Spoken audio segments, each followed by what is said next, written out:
Good evening, I'm Dustin Dorsey, and this is WWAY Sports. What's going on, everybody? I am live here at Clark LeClaire Stadium in Greenville for the NCAA Baseball Regionals.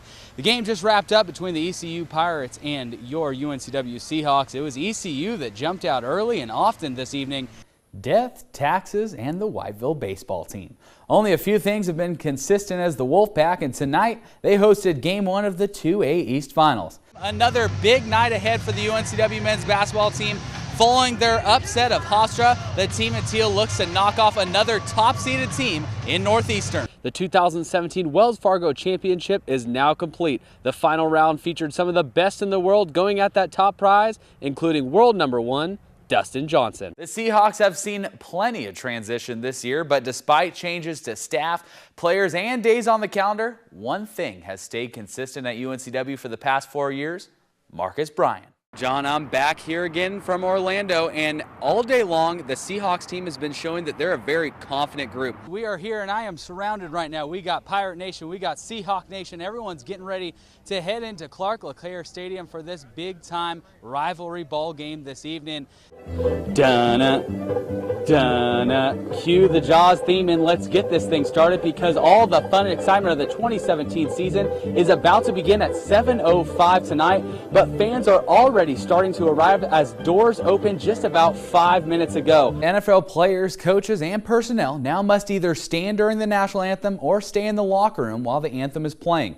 Owners voted unanimously on the new rule today in Atlanta. A 6-10 season after a berth in Super Bowl 50 left Panthers players, coaches, and fans asking what happened and how can we return to the winning ways. The team wants to go to Super Bowl 52 in Minnesota. The work starts right here at training camp.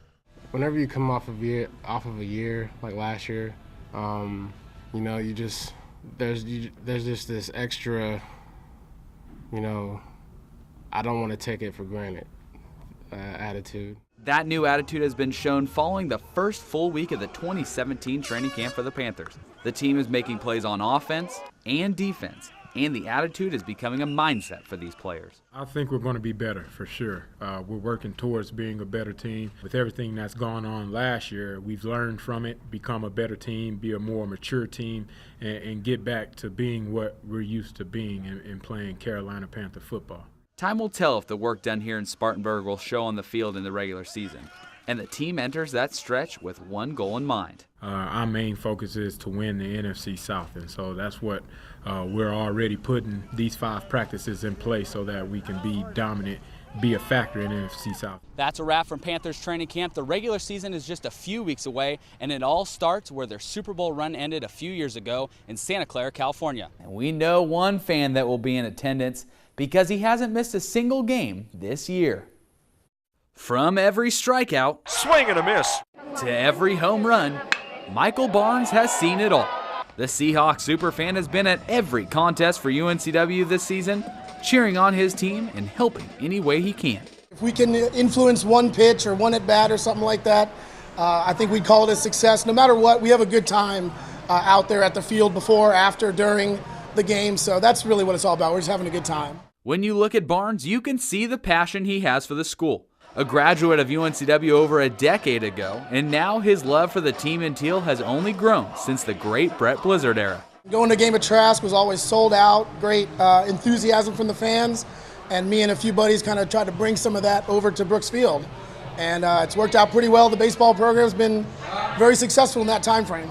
But his cheering doesn't just stop at Brooks. He's made stops at Arizona State, Northeastern, and even the most recent CAA championships at James Madison, watching the team he loves win the conference title and a spot in the NCAAs. Probably a lot of people didn't expect the Seahawks to be here, but definitely this fan base is a great, passionate fan base. Never lost faith throughout the season. That faith stays strong now heading into the regionals in Greenville. You know what? The Hawks are hot right now, so I think they can compete just with any other team they're playing. You saw them compete with ECU, one-run games this season. No reason they can't beat them on Friday and then move on from there. Throughout the season, there's been fans join Barnes to form the Screamin' Seahawks, but he says there's always room for more. Well, hey, Seahawk Nation, it's a short drive to Greenville, North Carolina. Not the most fun town to be in, but it's going to be a fun town to be in this Friday night, 7 p.m. Doesn't get better than that. UNCW versus ECU, number 1 versus number 4 in the regionals. Go Seahawks. As Devontae Caycock continues to impress the nation, it's hard to believe it may not have happened at UNCW this year. With changes to the coaching staff, question marks arose on whether or not he would return, but Coach McGrath made his decision easy. Well, I think beating McGrath when he first got here and seeing who he really was kind of a big impact on me staying here. I could tell that his morals and him bringing his North Carolina ways here, I felt it would be a good fit for me as well. When Caycock decided to return, fans in the Port City probably cheered as loud as they do when the big man slams it down. Last season, he gave the crowds plenty to cheer for as well, as he set the NCAA record for field goal percentage, shooting 80% on the year. Even now, I'm still thinking, how did I do it? Honestly, that was a team thing for me. I don't like to take that off, because without my team, I wouldn't have got it anyway. This season was not short of milestones either for 15. Against Elon, he broke the single-season school rebound record, and with his first basket against Charleston, he eclipsed the 1,000-point mark for his career. With each passing record, the spotlight grows, but he just lets his play do the talking. I just treat it as another year. Yeah, there's a lot of media, yeah, there's a lot of this and that, but at the end of the day, it's just media. Once his college career ends, Caycock hopes he could follow the path of another mid-major star who made some noise in the NBA. Definitely Kenneth Reed is a very good example that I've been compared to. And I've watched his game a little bit and I see he is undersized as well, but he's still hard to stop. A different comparison, but an interesting one, is Caycock to Jimmy Graham or Antonio Gates. Basketball doesn't work out, I'll definitely go to the NFL if that was able to come up to me. If somebody just shows me what I gotta do, tell me what I gotta be at, I'm sure I'll be good. It would be an interesting twist of fate if Caycock ended up back on the gridiron. That's really where his sporting career began as a kid, but an injury changed the course of his sporting career, and now, the rest is history. Through all the accolades and success, Devontae Caycock remains humble and classy, something he owes to his biggest inspiration and biggest fan. Words can't explain how much I love my mother. Without her, the things we have been through growing up, stuff like that, she's, no matter what, she's there for me. If you ever do see this, man, I love you. What a day it was at Brooks Field. UNCW Seahawks welcoming in the NC State Wolfpack for a midweek game this evening. The lone battle between the two teams this season, and fans packed Brooks to see the action. Not a bad seat in the house to see the matchup. The Pack is the highest ranked team to come into Brooks so far this year, and the Seahawks had a new starter on the mound, Blake Morgan, dealing early for UNCW. He struck out 4 in his 3 innings pitched. UNCW led 1-0 after 3. Third inning now with Austin Easter in for the Hawks, gives up this JT Jarrett RBI, one of 3 runs he gave up before he too was pulled. 3-1 now, same inning with Will Wilson up. That one is gone, folks. Big mistake there. He adds 3 more to the lead of the Pack, and now it is 6-1 NC State.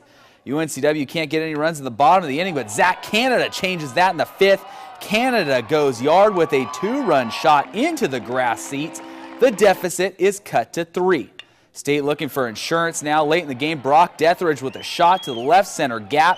He would come screaming around the bases here.